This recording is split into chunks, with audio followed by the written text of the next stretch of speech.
الله naxariisto cali muuse cabdi geeridiisu ay usoo gaartay anoo telefoonkiisan wacay marka de si caadi aan u wada xiriiri jirnay mar waliba waxaan marka telefoonkiisa aan qabtay iga qabtay oo markii ugu horeysay xaaskiisa iina sheegtay markaasi in uu cali muuse cabdi xalay si nabada ku seexday saakana de isagoo geeriyooday naftu ka baxday.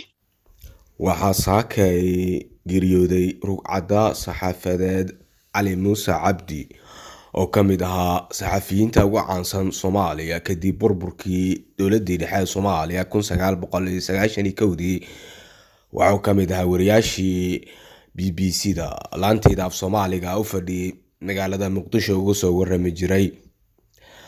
Allah u naxariistee cali muuse cabdi ayaa saakay ku geeriyooday magaalada Roma ee dalka Talyaaniga.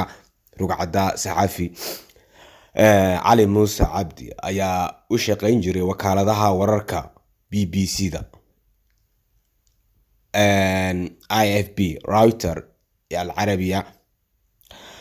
rugcada saxafi cali muuse cabdi ayaa ahaa samafale caawin jiray saxafiyiintii ka soo qaxay Soomaaliya kuwaasoo ka caawin jiray inay helaan dib u dejin dibadeed iyo caawin kale.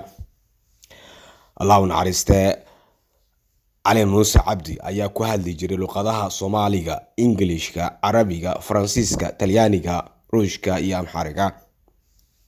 Inna lillahi wa inna ilayhi raaji'uun. Samriman وأنا وريا عبد الناصر محمود حاج أحمد عبد الناصر قجوفا فريلانس جورناليستان فوتوغرافر